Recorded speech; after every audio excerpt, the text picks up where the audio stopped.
Hello, my name is Rabbi Shalom, and I'm here in Jerusalem.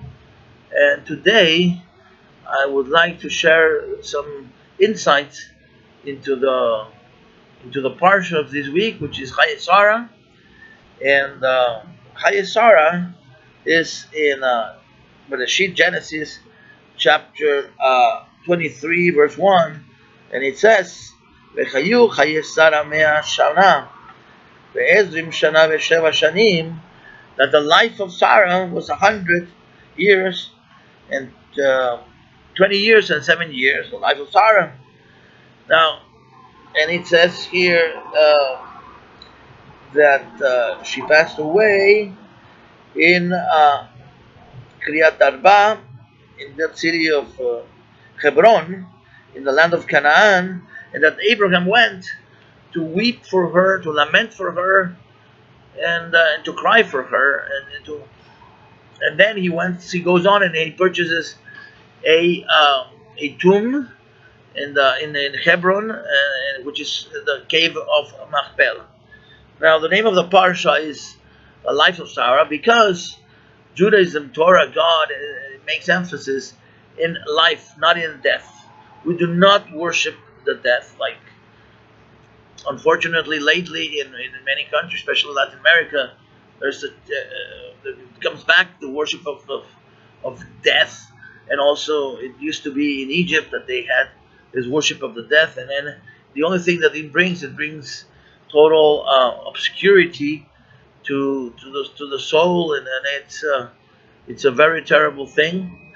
So Judaism emphasizes life, so much so that the Kohanim, the priests, cannot be in the same room with a dead person or a dead corpse, because the soul is what brings kedusha, what brings holiness to the body, and the soul leaves when the person is dead. So it could be that unholy spirits could come in and so on and so forth.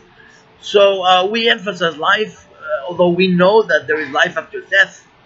But in this life, we have the opportunity to serve God, to do mitzvahs. We have a free will, and the next world will receive the reward. But not, we cannot do mitzvahs in the next world. So this world is very important. The purpose of the world is to serve God with happiness and also with fear, respectful fear. So it says here that Sarah, the life of Sarah was a complete life. And we say that a tzaddik, even like a righteous person, even when he's dead or she's dead, he's still alive. And a rasha, a bad person, even when he's alive, he's dead. And in the case of Sarah, she lived a complete life. Now, she and Abraham lived, they were husband and wife. So why did Abraham live longer? Was he a better tzaddik, a bigger tzaddik? And no, we actually say that Sarah was more righteous even than Abraham, but that by her merit there was light in the camps where they lived and everything else. So what's going on here? Why did Abraham live 175 years and Sarah only she lived 127 complete beautiful years? And the right answer is that Abraham discovered or started his ministry, so to speak, or he started to preach the oneness of God when he was 48 years old. So his complete years start from 48. So if we subtract 48 from 175 years which he lived, we come up to 127 years, which are the same years of the life of Sarah. And Sarah was 127 years because, and the Torah doesn't say 127, but divides the years just to teach us that at 100 she was beautiful. She was 20, and also when she was 100 and when she was 20, she was as pure as when she was 7 years old. So it continues the verse to say that Vayabo, and he went, Abraham, dispo to lament Chesped, to lament for Sarah, Velipkota, and to cry for her.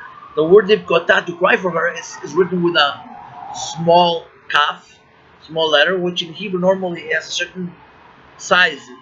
All the letters have a certain size, but this one is purposefully little because it teaches that yes, we should cry for when a person dies, but not to go crazy and lose faith because of a person dies. Because we know that there is a world to come, and the person really is just moving from this world to the world to come. We cry because we want the person to be with us and to continue to do mitzvahs and to share with us the experience of this beautiful life. But we should cry, yes, but not to the point of losing it. So then Abraham, he goes on. It says here, and he goes and purchases a in Hebron, and it says Kriyat Arba, the city of four, because in that he purchases the cave of Machpelah, which is where several couples are buried. Which couples? Adam and Eve, Abraham and Sarah, Yitzhak and Rivka, and Yaakov and Leah, because Rachel is in another place.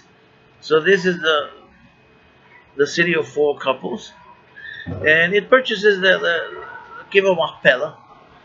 Now, the persons there, they wanted to give it to him in a way, but he said, no, I'm going to purchase it. And they sell it for an exorbitant price. So Abraham purchases it, although the Midrash says, the oral Torah, the commentary says that Abraham told him, if you don't sell it to me, it will be a sign that I have to take it away from you by force, because it's given by God to me and my descendants. So in the end, he purchases it, and then the Midrash says that there are three places in the land of Israel that were purchased by in the name of Israel, which places are these? This is the cave of Hebron. Another place is when King David purchased a place in the time. It's written in Second Shmuel, chapter 24. There was a famine. A pestilence. There was a pestilence because King David started to make a census. He started to count people for war, and that's against oral Jewish law, halacha.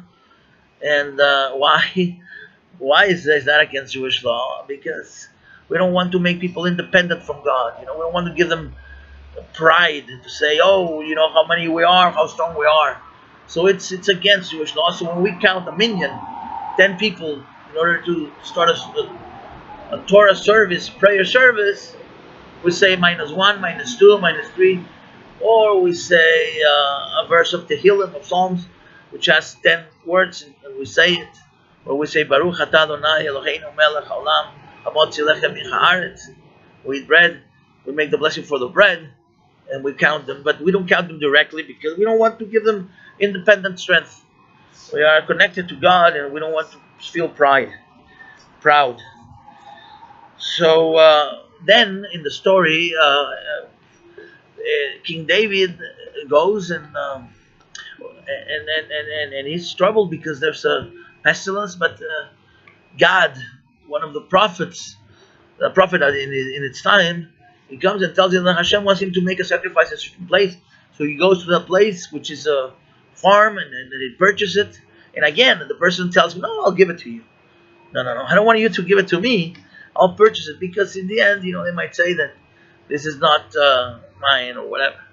So he purchases it. And you know what that place is? That place is not very far from here, Jerusalem. It's Har Habayit, the Temple Mount, where the Dome of the Rock is, next to the Kotel, to the Western Wall.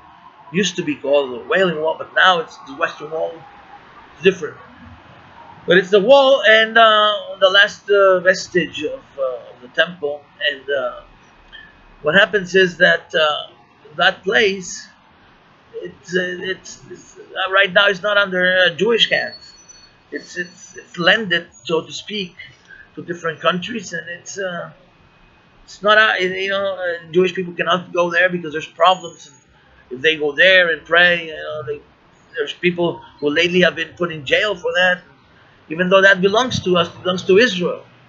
It's in the middle of Jerusalem, which is the eternal capital of Israel. We still voluntarily gave it, just like Hebron.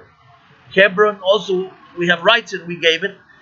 And another place that it's ours, it's the tomb of Joseph. Shechem was also purchased by Yitzhak, and we have complete rights for those. And how come that these three places, of all the places in Israel, are the ones that we gave voluntarily? It's unbelievable. It's mystifying, but one of the answers is that, I don't know, there's no answer, but what we can do is to wait until Mashiach comes, and he will show the whole world what is who is who, what belongs to whom, and he'll put it in front of the eyes of everybody that the people of Israel are the servants of God, and we just have to, we can give opinions, but we have to wait for Mashiach and prepare the way to Mashiach, to prayer, and to doing good deeds.